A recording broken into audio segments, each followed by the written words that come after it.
บายดีพ่อแม่พี่น้องสบายดียามแลงมื้อนี้ในครัวเพิ่นสิเขาไม่ให้กินสุกินมื้อนี้เนาะเบิ่งก่อนเพิ่นสิเฮ็ดอีหยังไปเบิ่งนำกัน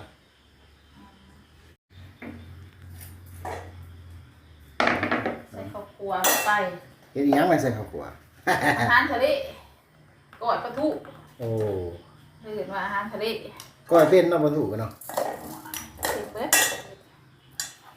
ใส่ผักบัวลงไป ลาวใส่แล้วบ่ ดึกบางหน้า แน่ จับดิ เป็นขั่วกระเลื่อมพี่น้องเอ้ยสงสัยบ่ได้เข้าขั่วเฮิงแท้ๆเนี่ยนี่ ไม่ใช่ข้าวเย็นไหนกินได้บ่ได้เสียจะเถื่อนเสียอยู่บ่ได้เนาะ แซ่บบ่ชุดแม่ขั่วเด้อ แต่บ่แสบคือเกลือเป็นหม้ออันนี้ใส่ข้าวหอมไปใส่ปลาแดกแล้วใส่น้ำปลาซะ คือสิแซ่บอยู่หรอกมื้อนี้ครุ่นเข้านั่นบ่อย่าลืมข้าวขั่วเด้อแม่ขั่วเด้อขาดบ่ได้เด้อข้าวขั่วใส่สิได้แน่มันหอม ใส่ไปหน่อยก่อนใส่ร้าย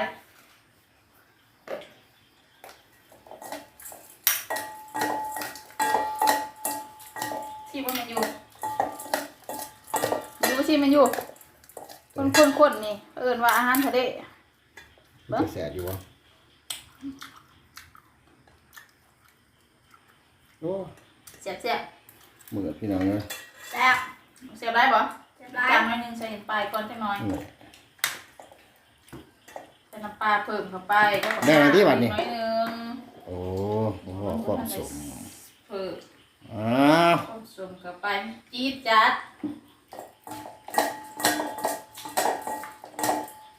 แซ่บแล้วมันก็ตัก เอาไว้เนาะบัดนี้เนาะ ก็เสิร์ฟ ไปกินน้ำกันพี่น้องไปบัดนี้ไป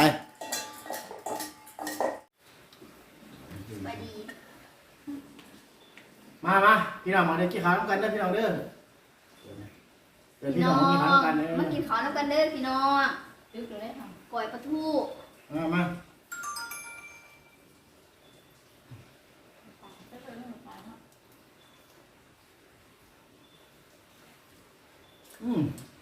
อยากพี่น้องเด้อ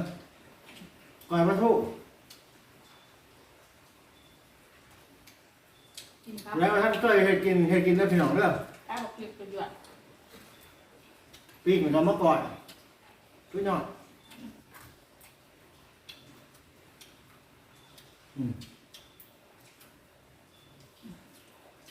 ก็ทำไมตก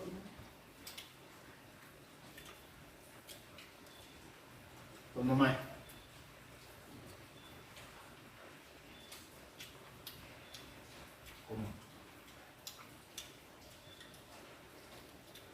คือผมมาอย่างนั้น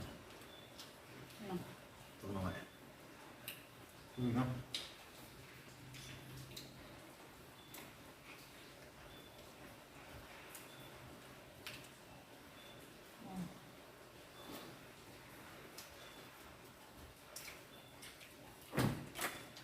มันก็ต้มด้วยว่าหนึ่งไว้เบ็ดพี่น้องเลยไม่ใช่มากให้กันยัง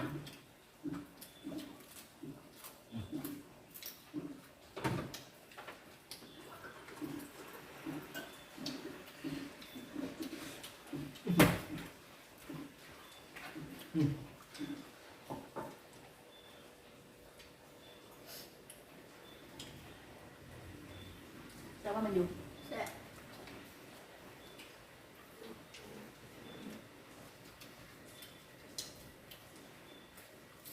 น้ำคล้ายๆเลย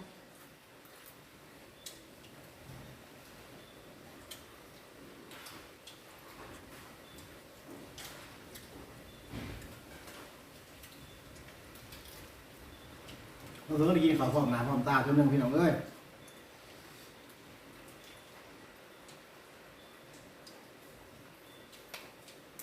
เวลาบ่ตรงกันดูกูไปโรงเรียน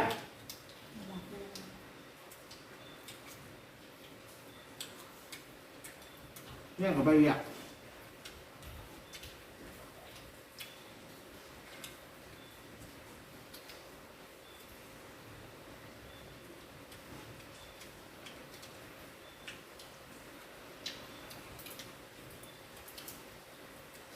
พักหอมแซ่บ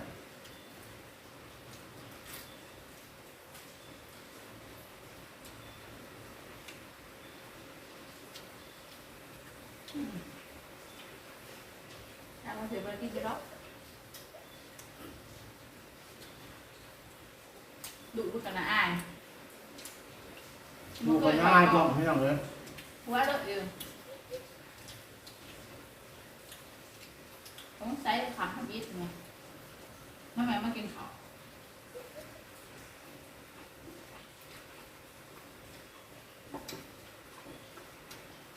แต่ว่ากำลังเปิดข้าวกล่อง ดูกันนะอาย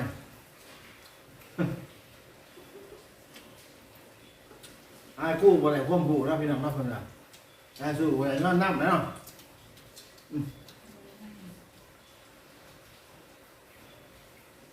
ทำยังไงเนาะพี่น้องเอ้ย มันปวดนะผมกินเป็นปลา ทำตาตี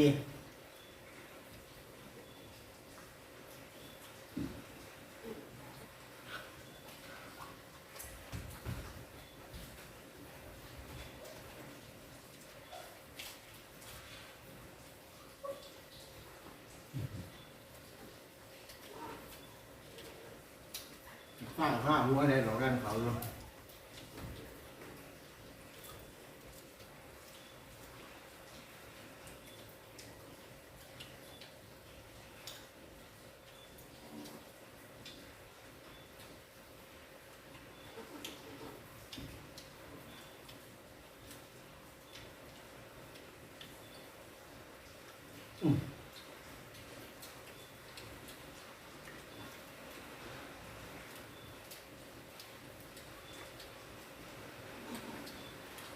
กินไปได้เริ่มกินเป็นปลาแล้วไม่เห็นแสบ 2-3 ปีพี่น้องก็เลยกินก่อนก็ถูก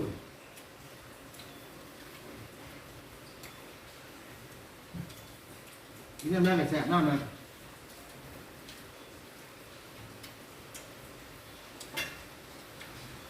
สู้ที่กินมันก็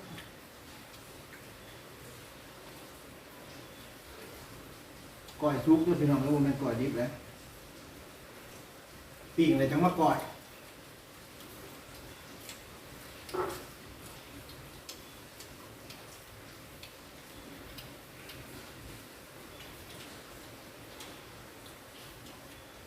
ปวดจะยังไงบอกให้ที่ ก่อยแล้วก็ก่อยรอไปเลยพี่น้องเลย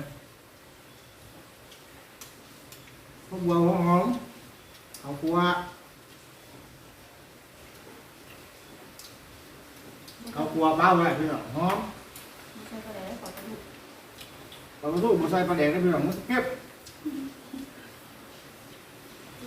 ปลาทูมันเก็บอยู่แล้วอาหารทะเลพี่น้อง เดินเขาก็ไปนะ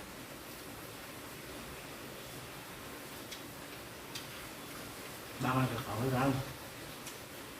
เขาตำตุกตำเหมือนเสียยังใส่ปลาแดก กินที่พูดคือกระไซบางส่วน บ่มาเยอะ หรือแดกถึงจะปูมากก็จับ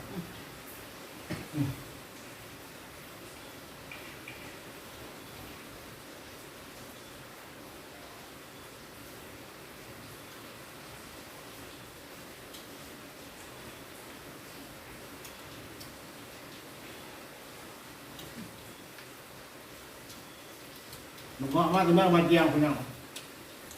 ของหวานอัดผ่านม่วง มองในปุ๊บ ม่วงแล้วพวกเขาเอง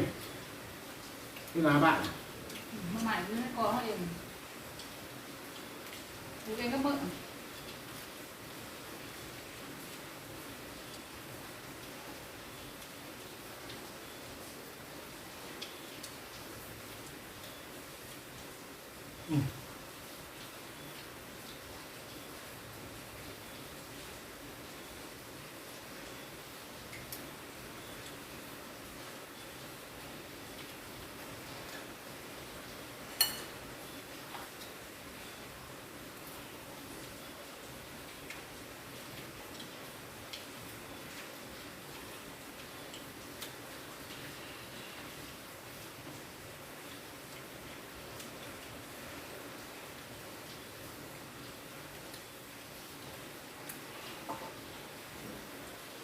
แต่บอกมันจะกินมา กินแหนม บ้านเธออื่นมันแหนม บ้านเขาเอิ้นว่าแหนม คนอื่นมันฟุ้ง ว่าคนเบียร์เอิ้นว่าอีกวง คนอื่นยอบ างคนก็เอิ้นว่ายอ บ้านนอกเอื้อนขยอ ให้เราเสียกินมันฝรั่ง ทำยังไงเนาะแซ่บ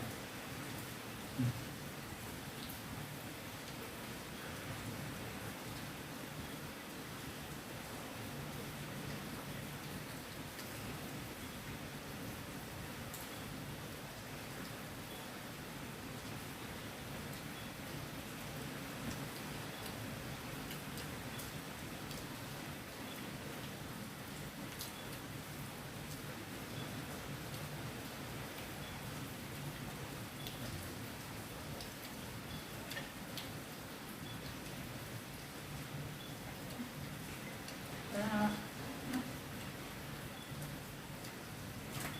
ดูแบบนี้นะคะ พี่เฮ็ดกับนี่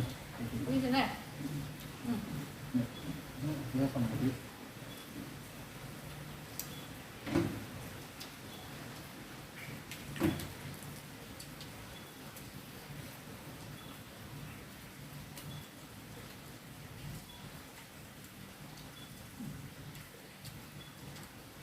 ดูน้องไม่ได้อยู่ น้อยเอิ้นนะคะเอิ้นนะค